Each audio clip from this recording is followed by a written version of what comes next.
नमस्कार, स्वागत है आपका नेटवर्क न्यूज में। आपके साथ मैं हूं सपना दुबे।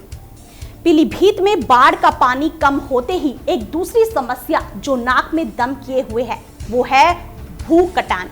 शारदा नदी ने तेजी से भू कटान करना शुरू कर दिया है। बाढ़ का पानी कम होते ही शारदा नदी ने अपना सबसे खतरनाक रूप दिखाना शुरू कर दिया, जिसकी वजह से घर के घर बह गए। शारदा ने जो तबाही मचाई है उसमें उसने कई 100 एकड़ कृषि भूमि निगल दिया। आगे जानकारी दें उससे पहले आप चैनल को सब्सक्राइब करना ना भूलें, साथ ही बेल आइकन को जरूर दबाएं जिससे हर अपडेट आप तक पहुंच पाए।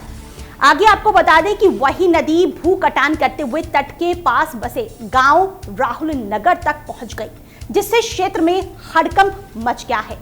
भू कटान को देखते हुए ग्रामीण अपनी सुरक्षा के लिए गांव से पलायन करने को मजबूर हैं। इसके अलावा इस परेशानी से निपटने के लिए गांव वालों ने भू कटान की सूचना जिला प्रशासनिक अमले को दी, जिसके बाद मौके पर मुआयना के लिए आधी रात को कैंप लगाकर भू कटान को रोकने की कोशिश की जाने लगी। शारदा नदी ने सप्ताह भर से भू कटान में तेजी कर दी है। इतना ही नहीं, कटान करती हुई नदी आगे ही बहती जा रही है। नदी के कुछ दूरी पर गांव में स्थित कई घर नदी में ही समा गए। इतना ही नहीं, फसल लगी कई 100 एकड़ कृषि भूमि को भी नदी ने अपनी जद में ले लिया। कटान करती नदी करीब राहुल नगर की ओर बढ़ रही नदी अब गांव से बस 30 मीटर की दूरी पर ही है। शारदा जैसे जैसे आगे बढ़ रही है वैसे वैसे ग्रामीणों में हड़कंप मच गया है। गांव के बाहर के घरों को फिलहाल खाली करा दिया गया है। गांव की स्थिति की सूचना के बाद जिला प्रशासन में तो जैसे हड़कंप ही मच गया।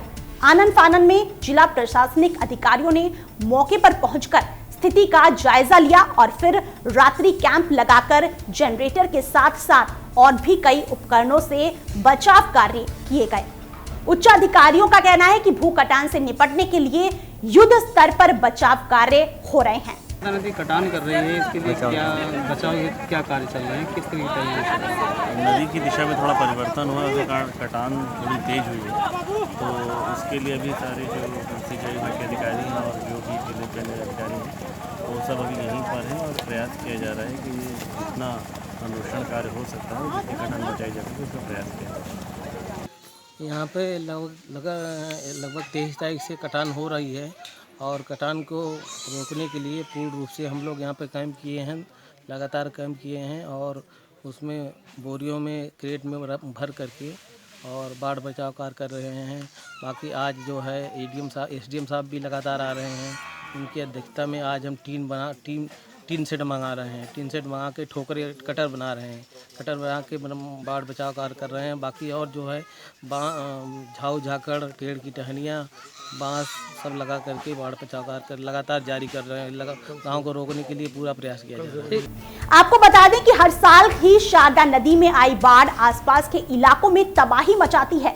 इसके बाद होने वाले भूकटान से बचने के लिए बचाव कार्य करने के लिए हर साल करोड़ों रुपए आवंटित कर दिए जाते हैं, लेकिन स्थिति वैसी ही होती है। ऐसे में लगता है कि करोड़ों रुपए आवंटित करना महज एक दिखावा है, बल्कि जमीनी हकीकत कुछ और ही है। बस एक सवाल जो बार बार उठता है वो ये है कि क्या सरकार और अधिकारी जनता की इस परेशानी को कभी गंभीरता से लेंगे, जिससे कि ये बाढ़ निपटने और भू कटान की समस्या से गांव वालों को उबारा जा सके। फिलहाल इतना ही। बाकी ऐसी और वीडियोस के लिए आप चैनल को सब्सक्राइब करना ना भूलें। आप देख रहे हैं नेटवर्क न्यूज, साहस सच कहने का।